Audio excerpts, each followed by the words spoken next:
Say, hi, I'm Sharon Kinnear, and it's nice to be here. I'm going to talk to you about an intro level overview of Gigapixel. I'm with the Women of AI, and Sadie Smiley is my partner. We have decided to offer up a membership. We've decided to offer up a membership of AI art. We've been creating art with Midjourney for over, um, I don't know, maybe 4 months now. And we've had people very interested in some of the things we've created. And as part of the membership of the All Access Pass for the Women of AI, we would like for them to be able to take advantage of some of this art. In the meantime, we're going to set up a $7 membership called the AI Art Vault. You're able to access it for $7 and download whatever it is you like. Now, to get the pictures ready for this, we had to find some software that was robust enough that would actually allow us to do that. That software we found was Gigapixel. And in doing so, I thought since um, we're in the process of learning how to use it, maybe there were some other people out there who might also want to know a very broad overview of a very intro of Gigapixel and how it works. So let's get started.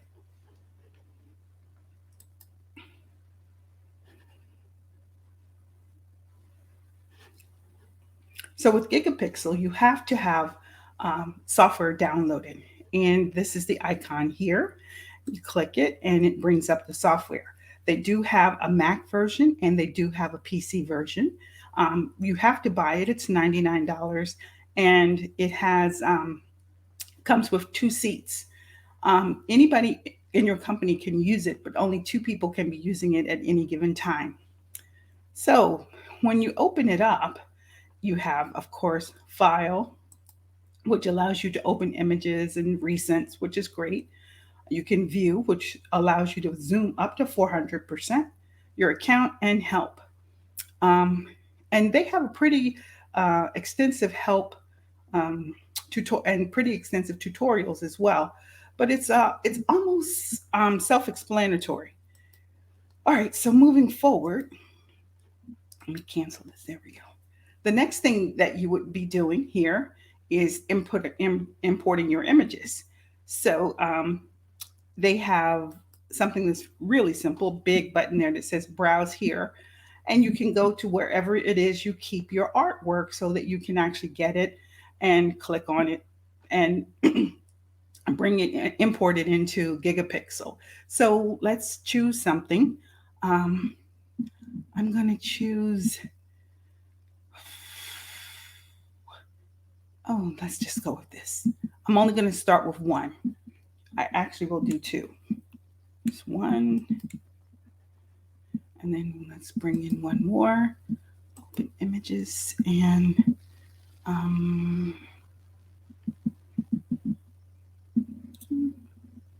lost the one. Okay, these ladies.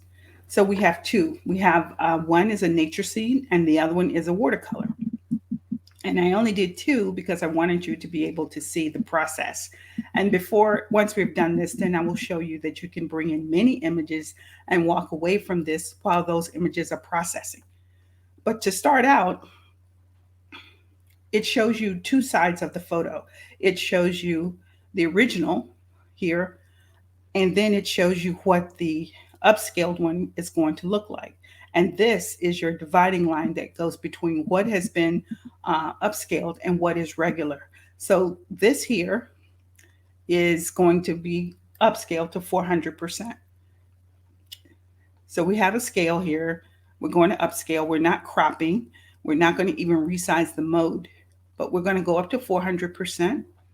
And when you click on these buttons here, the beautiful thing about this software is it explains what each of these buttons do, as well as give you a graphic so that you can see what these do. They have several different types of renditions that you can do with your photos that will actually make them a lot more robust in whatever it is you're trying to do. So we have a standard, which is a before and after here. I'm going to click here just so you can see this. So this is a standard before, and it's the best choice for most images, a variety of images. It works well for all photography, but it can cause artifacts with furs and feathers. And they have something that deals with furs and feathers. So here, if you can see the difference, one side is kind of blurred before, and then after picture is quite clear, which is nice.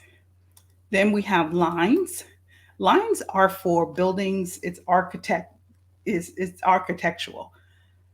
The lines are architectural because nature has rounded edges pretty much, but when you come to construction, architect, and even some of the minimalist furnishings, they're very sharp, very straight lines. And so this actually sets that up so that you can actually see the difference here. But you could click on lines, um, and it will even enhance that. Then they have art and CG. Hmm.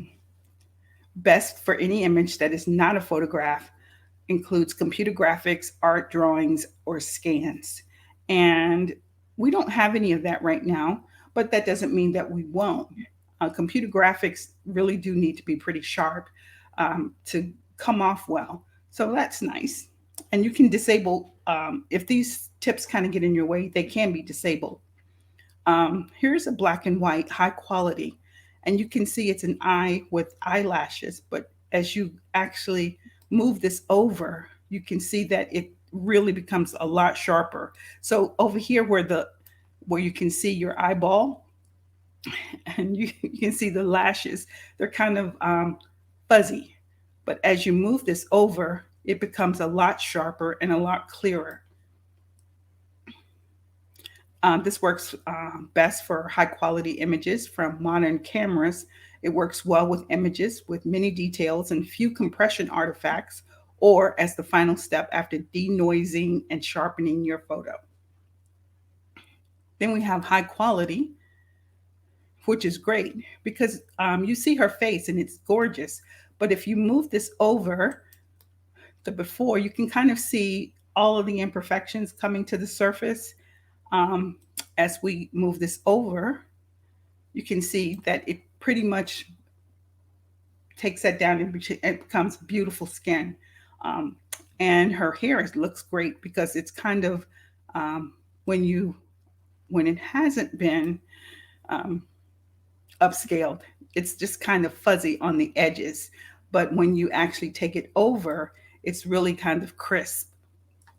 Its previous low resolution was previously called compression, and it's best for images with blocky compression artifacts. It keeps more detail than the very compressed model. Then we have the very compressed, and there it is. So the very compressed is for images that have a lot of compression, images that were saved at a small size, or scanned images or old digital images, and you want those to actually get to the point of where you can blow them up. So this is the difference. If you look at the water drops here, they're kind of fuzzy, and as you take this across, they sharpen up, which is kind of cool. So anyway, I've preset the settings for the photos that I want to do. They're going to be scaled at 400. We're not going to do very compressed. We're going to do high quality, and we're going to leave the noise at 78. Now over here, you can see this white box. This white box allows us to see what is happening with the photo. And by that, I mean, if we were to look at the edges, like let's get rid of this. We look at the edges here, and you can see how it's kind of pixelated here at her throat. And the necklace is kind of just one blur. And bringing this up to have it um, upscaled, you can see how clean the necklace is, how clean the line is for her neck. So that's the type of quality that we're looking for in being able to give you a great photo. So we have two images that we uploaded, and we're going to save them. So we're going to preserve the source format. We're going to choose auto for the file name. Now, if I had a naming convention, I could actually make that, put that custom in if all the files were going to be the same. That would allow me save me some time in being able to rename these. Um, we're also going to save in the directory, the source. We click start, and then it comes up the two photos, and you can watch the upscaling happen. So the first picture that we had was a river, and it was 1024 by 1024 pixels, and we're upscaling it so it will go up to 4096 by 4096. The second picture that we had was the watercolor.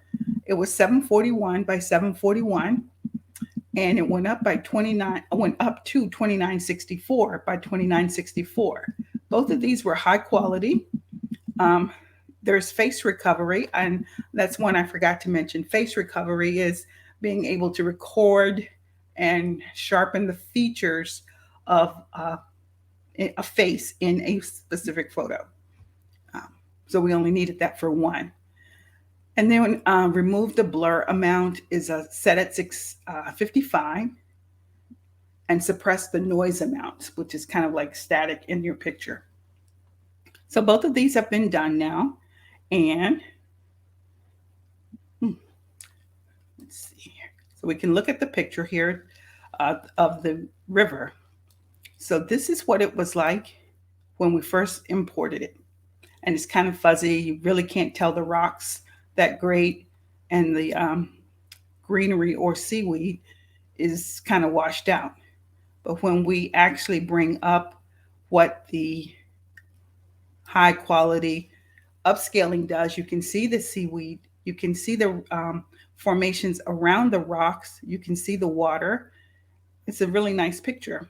Now here we get to break in and see what the edges look like, because we want to make sure that you see the edges of the rocks. We want to make sure that that remains smooth, because if it wasn't upscaled, you would see how raggedy this is, or jagged, that would be a better word, versus smooth from upscaling. And let's go back up here. And we can see this is just kind of blurring into just a photograph.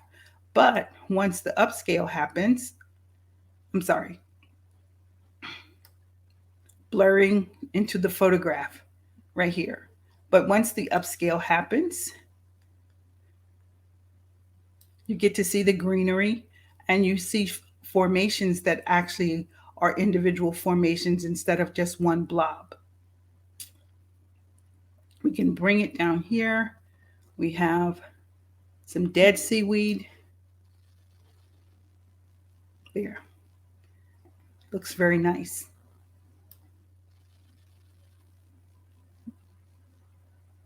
And then we can take a look at our second picture, which we blew up. And you can see how nice and smooth. Let's give it a moment to render.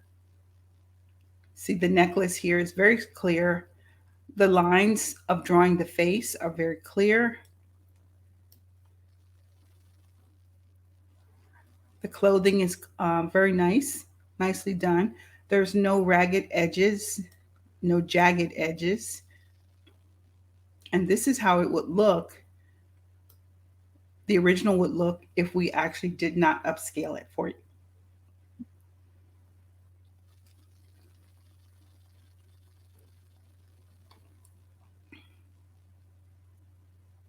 And then we save it.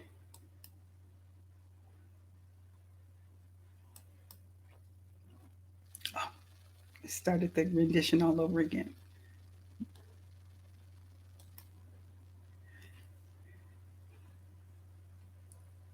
And that's it. So we saved it. We opened up the file. We imported two images.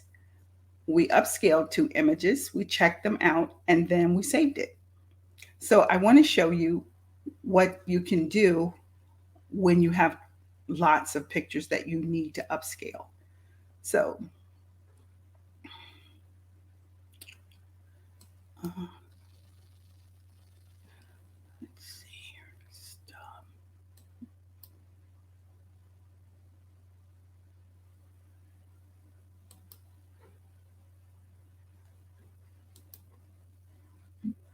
So to be able to open multiple images, you can browse and then you can actually find the images that you want to upscale. If they're all in a folder, that makes it even nicer.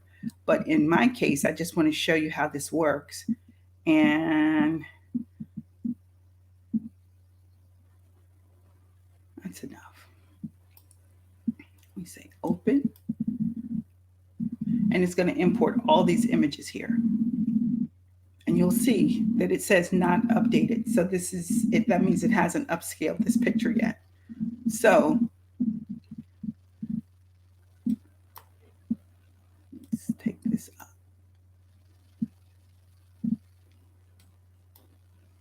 So here you can see the entire file list. And if there are pictures that you have that have lines like homes or furniture, architecture, you can actually open these and you can change some of the settings so that it does have lines, or that it is giving you face recognition or compression. But I stuck with high quality for all of ours because that makes sense for what we want to do with the photos that we're finishing. And so this has 385 images in it. So what I would normally do would be to click start and just get up and walk away until it's done. Come back and save them and then start on the next batch. I hope this helped. Please, if you have any questions, you could call me, but Gigapixel has a terrific tutorial and a lot of great FAQs. Thanks so much for watching.